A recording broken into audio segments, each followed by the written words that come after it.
I get the fun early morning slot as people are pre or during coffee.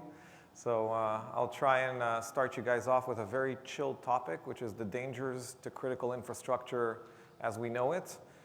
And I think as we go through this today, what you'll see is that both what some of the new landscape and dangers are, some of these are just very old, known problems, and then a little bit about how ourselves and a lot of other firms are tackling this and what can be done around that. So I'm Nadir Izrael. I'm the CTO and co-founder at a company called Armis. Armis, kind of just for background so you understand where all this is coming from, is a company that was formed about 8 years ago around a singular question. Most organizations just don't know what they have. They don't understand the basics of assets, of attack surface, of the threats that are posed to them. Basically, what do I have? Just a simple question, which is extra relevant in the world of critical infrastructure today. But since that, it's evolved quite a bit, and we'll talk a little bit about that towards the end. But what we'll talk about today mostly is what makes critical infrastructure unique. What is even critical infrastructure in this definition? And also, what are the actual threats that are out there and how to counter them? So, usual disclaimers about things. What do all of these critical infrastructure sectors have in common? On the face of it, they're all critical in the sense that we can't live without them. They're part of society and our world as we know it, and they're definitely targets. But there are other things that are actually common to all of these. A lot of these environments have stuff in it that has been designed or built 40 years ago or over that. A lot of the stuff in there wasn't really designed to be ever connected to something as the internet, or the internet didn't even exist in its current form when it was built. There's a mixture there of a lot of innovation, new things. There's a reason why all of these things are now internet connected, even like very, very unique environments like there. And lastly, that combination of old and new and the lack of understanding of the attack surface there makes them a very, very big target. Now, unless you've been living under a rock for the last few years, there's been a very, very pronounced change in geopolitics and how that affects cybersecurity and cyber warfare in the last few years. It used to be that generally cyber warfare was conducted under the covers. It was mostly intelligence operations. It was events ultimately where the goal is to either get information or surgically strike at some installation or another, but those days are gone.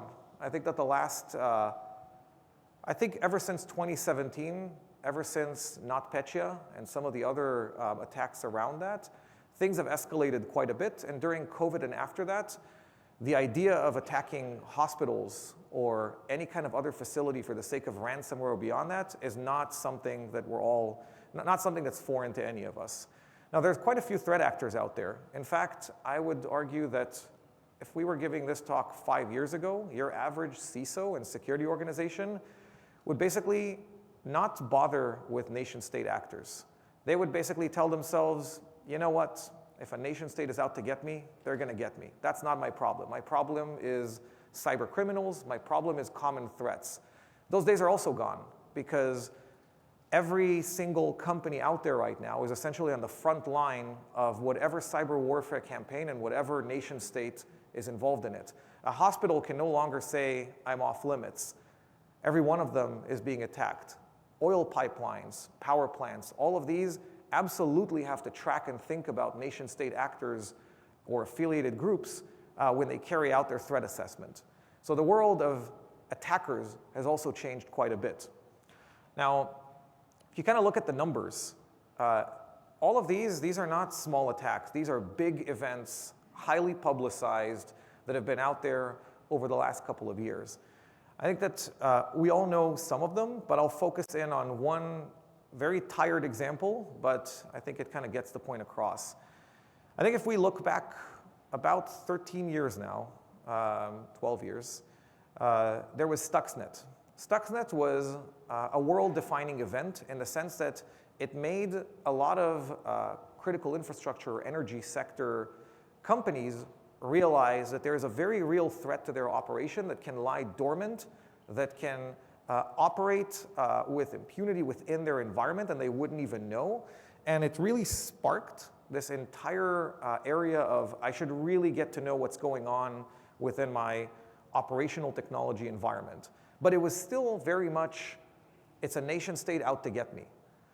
Fast forward 11 years later, and we have things like Colonial Pipeline or other types of attacks that are out there on critical infrastructure, highly disruptive, no longer something that's under the covers, no longer something that's kind of hush-hush until it comes out, very much about getting as much out of this as possible.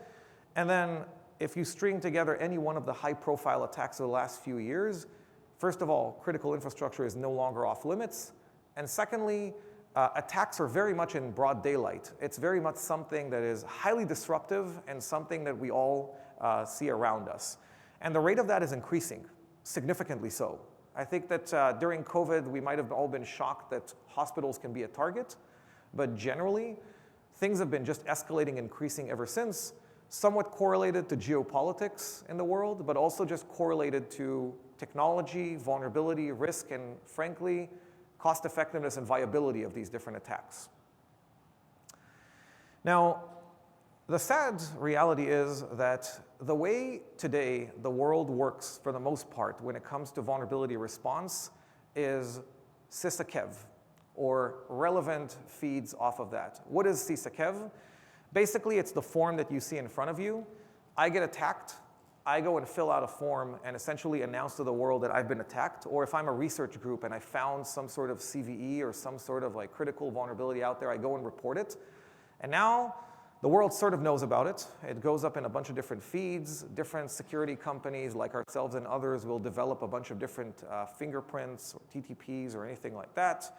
And everything would start to get kind of more and more secure over time. But the reality is that at that point in time, there's an active campaign out there leveraging that vulnerability. Now, that didn't used to be that big of a deal because it took a long time to write exploits, to weaponize them, to put them out there.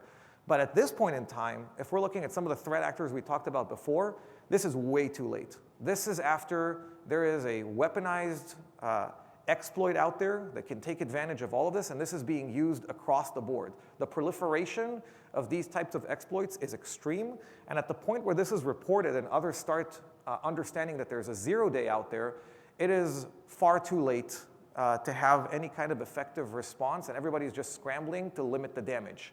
And damage there is. I think that ultimately, if you even look back just a few months at Change Health and other types of high-profile attacks, we are all well aware of the amount of money, the credibility, the amount of customers that are lost. There's infinite damage that happens from ultimately not being able to respond fast enough to growing threats. Now, I like to say that organizations and as an industry, we've kind of fallen in love with this whole concept of detection and response. We build all of these detectors. We have all of these different things in our environment, and it makes us feel safe. It makes us feel safe because we can detect a threat actor that is within our environment, maybe, and we can respond to it, maybe, immediately. But what this kind of puts to the wayside, and the focus of almost the entire discussion today, is about shifting from a reactive stance to a proactive stance, which is something that we as an industry have kind of lost. The reason we lost it is because I call this, it's the boring basics. You know, you don't get a lot of fanfare for patching vulnerabilities. You get fanfare for detecting threats in real time and stopping them. But the boring basics are what keep us safe. And it boils down ultimately to your attack surface. Now, attack surface is a little bit of a tricky concept. First, because it's very abstract. Secondly, because it's massive. If you think about your typical organization, even a fairly small one has a massive attack surface. It is constantly changing, it's ever dynamic, and it has multiple layers to it. Now, presumably, the innermost layer is where you're safe. You know about it, you know it's taken care of, you have some sort of mitigating control or otherwise it's patched. Great. Then you have all the stuff that you know exists in your environment, and you know that it's exposed. I mean, you know that you don't have mitigating controls on it. That part is usually the part, there's this like famous window of mean time to remediation, which we'll talk about in a second, but the time it takes to solve a vulnerability that you actually know is out there. That is a really large window. In most enterprises, it surpasses half a year, but most of the stuff that falls in that category is stuff that you know you need to patch, it's somewhere in the queue, someone's taking care of it, and generally, effective remediation and kind of mobilization is the part that's problematic there. Then you got the stuff that you know it's there and you don't even know if it's exposed. That's the part around prioritization and a lot of other things there. And lastly, there's the stuff you just don't know. And that part is this sort of black hole of different elements within your environment, be it your network, your cloud environment, anything really within your sphere of influence. There's a ton of stuff there. That diagram doesn't do justice to the scale and size of each of these different squares. So, okay, we get it. There's lots of different things that we need to take care of, and most of it is unknown to us or otherwise unhandled. Let's talk about the attackers for a second. What are the attackers up to and what are they doing? When an attacker wants to attack a target, let's say it's with a novel method even of attack, something the world has not even seen yet. But even if it's something very, very typical and kind of very regular exploit package, there's months of recon. Like, never underestimate the amount of time that takes. Most attacks are not these sort of attacks of opportunity that just happen. This is months of recon. The intrusion takes months, both because you have to go in through a bunch of different ways and solidify where you're at inside the environment. It takes months. Lateral movement within, after you've created that beachhead, takes weeks to months depending on the environment and kind of where you're trying to get. And lastly, the actual attack usually takes days or even less, and exfiltration of data happens anywhere along the way, but that's when mission complete and there's not really anything else to talk about. Now, most of our security these days is focused on that, on the launch part. All of our fancy detection tools, all of the things that we use, for the most part, are around that singular event. Now, if you've ever seen a ransomware attack unfold, it is pretty horrendous at that point. If you're seeing it only at that point, it's a world of hurt. I can tell you that any type of attack that reaches that stage, it quickly overwhelms everything within, disables all the security controls, and at that point, you're basically completely owned. So why have we got to that point? It kind of goes back to the whole reactive versus proactive. Being proactive is hard.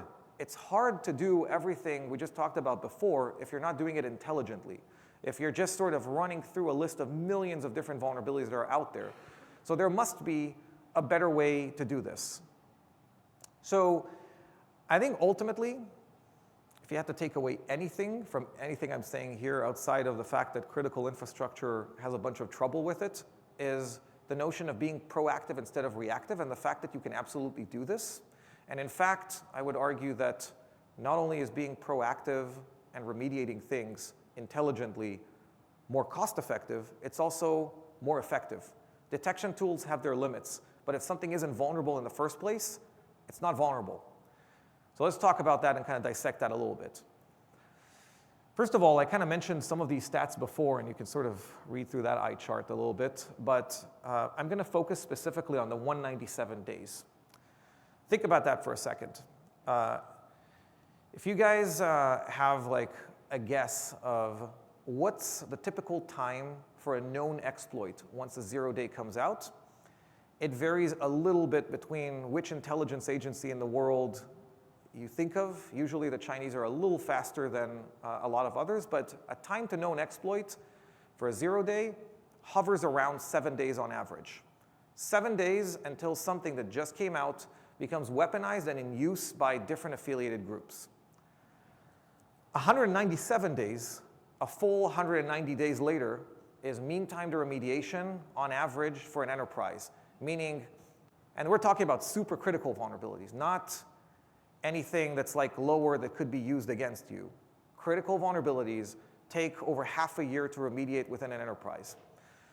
Take that in a little bit, but the reality is that what that means is that there's about half a year of time for any threat actor to really move and do things before a typical enterprise can respond to that.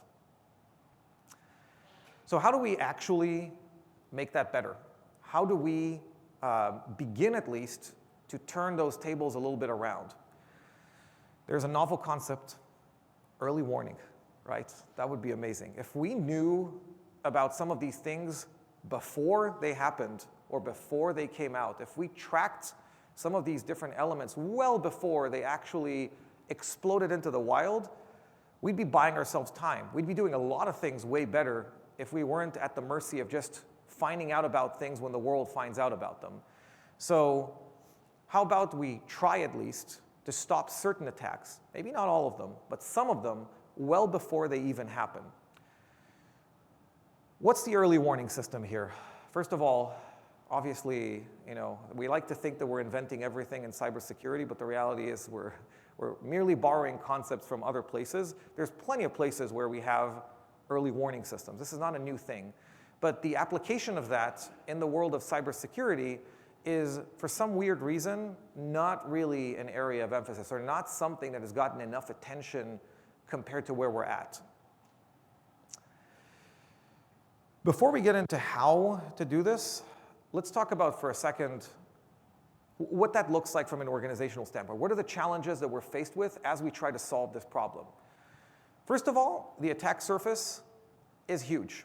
However much you think your attack surface is, it's that much bigger.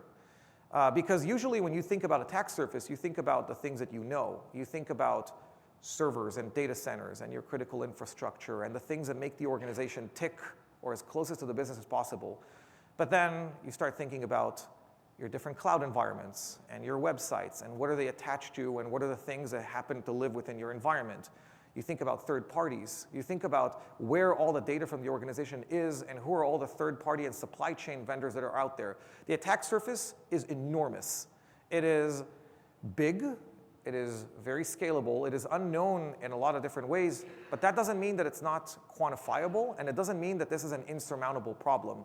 At the end of the day, your attack surface is still discrete, it's still finite, and it's quantifiable, or at least you can do your best effort to put that together. But it goes back to wanting to do this and actually putting in the work and doing the boring basics. The second thing is, and this is an opportunity, is AI. Now, AI is getting a bad rep, I think, when it comes to security, and probably rightly so. It's very typical that new technology would be used by attackers before it's used by defenders. Just nature of the beast and how people work. And AI in general presents a lot of risks to an organization, but it also presents a significant opportunity. At the heart of it, AI, and specifically Gen AI, is a way to turn a quote-unquote dumb data set into a contextual entity, into something that can understand and inform on very complex aspects of the environment and even take a great degree of automation as a result. Now that requires a little bit of a focus shift. For the longest time, as an industry, we've refrained from heavy automation. We've refrained from being able to operate things in an autonomous fashion. We feared the mistakes that as a security organization we might make, and so we kept everything with kind of a human last mile switch to kind of pull the plug on something or do something. The reality is that as more and more attacks become fast, scalable, AI-driven, which is something that's already happening, we can't afford to not use all the data at our disposal and use AI and use heavy degrees of automation. That's an opportunity, but it's something that's also changing the game a little bit. And lastly, we have got to find a way, and this is something that again presents itself as an opportunity, to to shift from this to this.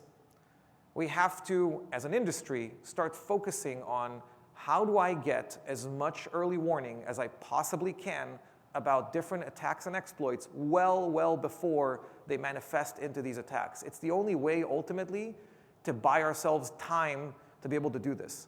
And if you think about it, just like threat actors recon and do things with defenders, you can do the same thing with the attackers. And the biggest piece here is we as an industry need to start focusing on everything that can move the needle and pushing that time frame forward and giving us as much early warning as possible. So how does one do that?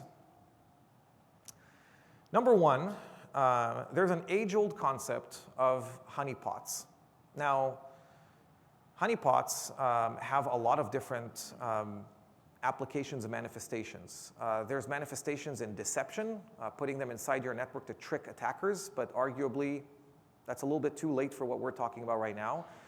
Ideally, we want to stop attackers before they ever breach or intrude into your environment. But the other use of honeypots is layering them around the world and trying to lure in or understand attacks that are happening. Now that's been used in the past in, I wouldn't call it a dumb way, but a very naive way. You just spin up a bunch of things that look like a bunch of things and hope to catch different attackers out there. Attackers aren't stupid. They understand exactly what it means to fall into that kind of trap. And for the most part, if you have a honeypot out there that's just like a static return of something, it doesn't really work these days with sophisticated groups. But going back to my previous comment about AI allows us to do something much more sophisticated than that. If you had a ton of data out there, and in our case, Armis does, about assets and attack surfaces, biggest organizations on the planet, different types of environments, you can build dynamically things that look much more realistic. Things that would lure attackers in so you can learn what the techniques and what the things that are doing are. So number one, employ around the world things like that. Now I'd add one more thing to that. Okay, yep, okay. Some of you might know, but it makes sense when you think about it, that before you deploy a weapon, you do weapon tests. And those weapon tests normally don't happen in the US or in the UK. They happen in Brazil. They happen in Africa. They happen in different countries where the level of awareness to cybersecurity events is way lower. And generally, I can get away with more. If I'm trying to attack a bank through a website exploit or anything like that, I will absolutely try that first in one of those countries and see how much I hook. So if I know that, and if I deploy things like these in those different countries, I can learn about things during the weapon test stage, and not even during the recon later on. The second thing is, this is, again, like this overused buzzword. You know, if I tell you dark web chatter and Gen AI in the same sentence, everybody's brains explode. But think about for a second what Gen AI is really good at. It's good at dissecting sentiment, context, not just keywords, not just I saw some name of some company or some power plant, but real context. What's happening in that conversation? Or is someone actually trying to attack someone? Is trying to exploit something new? What's going on? So if you actually powered everything the security industry is seeing in the dark web and actually contextualize it, there's a lot that you can get about intent. And lastly, we cannot and shouldn't underestimate the human intelligence piece of this. At the end of the day, the amount of good threat actors out there is finite. It's not small, but it's finite. And there are people living among us who actually connect and know a lot of these different people. They don't know them maybe face-to-face in the real world, but they talk to them. There are quite a few people, and luckily, I would say, and humbly, we have a couple of them too, which when the new XV vulnerabilities come out, and I talk to the guy, he's like, yeah, I'm chatting with the guy who leaked the stuff right now. I'm trying to figure out what the scope is. There's quite a bit of that. And essentially being able to leverage that and being able to understand what's going on and what we can do about it is a critical factor here as well, especially when powered with those first two elements from before. Now, There's a new concept out there that is frankly better than CVSS, but still pretty flawed, which is EPSS. If anyone here hasn't heard of that, EPSS is essentially a statistical score on exploitation.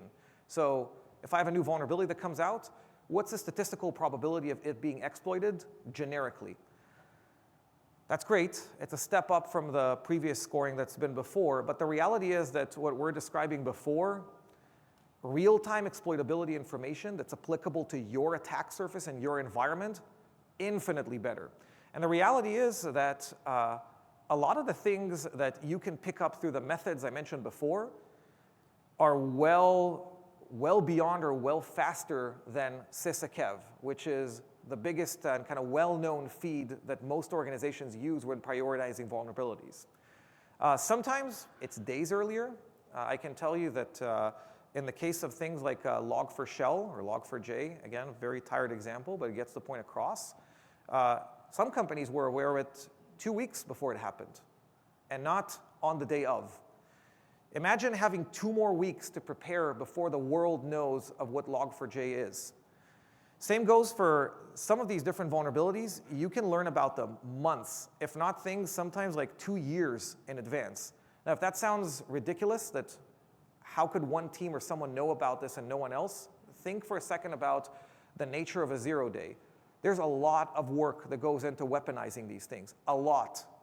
And the ability to detect that or to detect something about it early on is really the work of a lot of different intelligence agencies, and a lot of these people end up working later on products or ideas just like this. I'll run through real quick kind of an example, but in this particular example, you can sort of see the timeline, and it's massive, of the time when you can first detect, in this case, a Korean threat actor talking about a new vulnerability that they've discovered or started building an exploit for, all through the different stages of what you can do to pick it up earlier on, and then finally, that vulnerability being weaponized and in the wild, and when most of the world responds to it. Look at the time frame. That is not a made-up time frame. Those are time frames that you can reach because if you think about it, the operation of creating and weaponizing vulnerabilities is complex. It has a lot of stages to it. We just need to focus on the right things and figure these things out well before it comes out into the wild.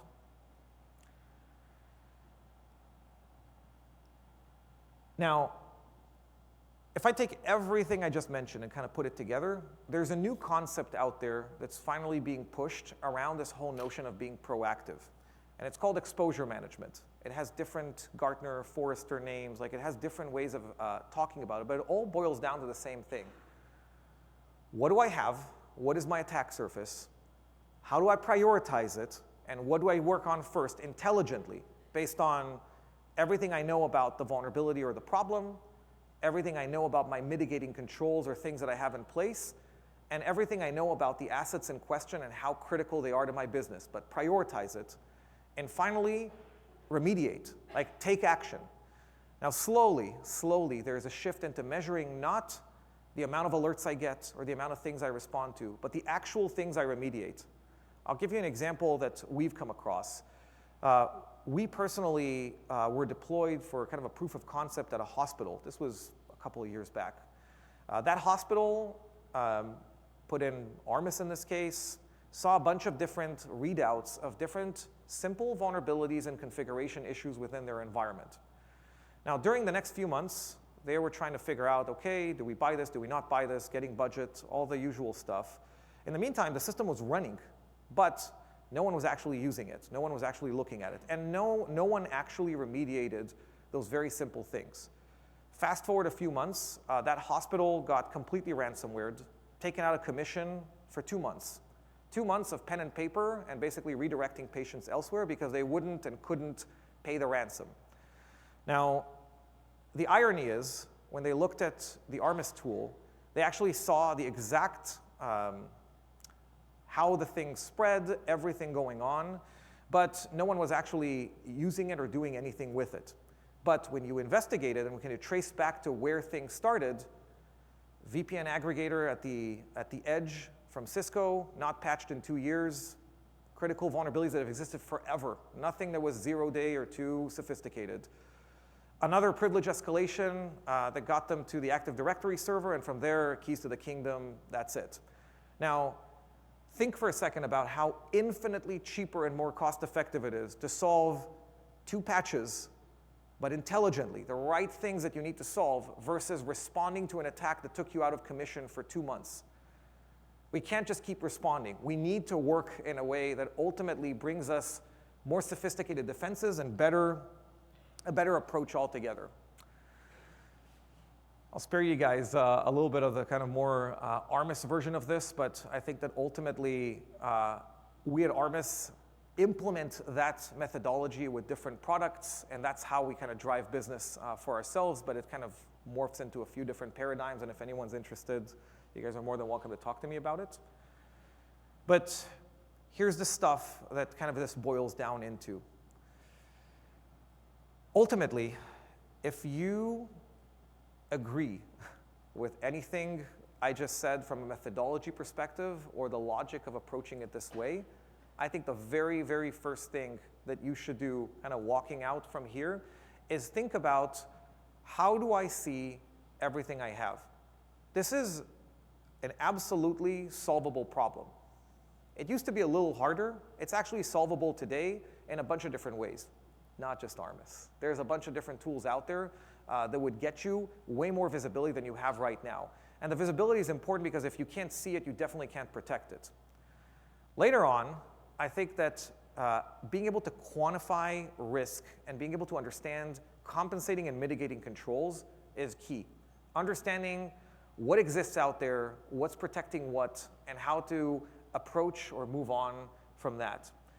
And lastly, I would say that prioritizing and moving into a point where you're measuring actual remediation, not the vulnerabilities or things that pop up, not the amount of alerts, but what have I patched today? What have I applied as security controls? What impact have I made in my environment to reduce risk? That's the only measure, ultimately, of what we can do.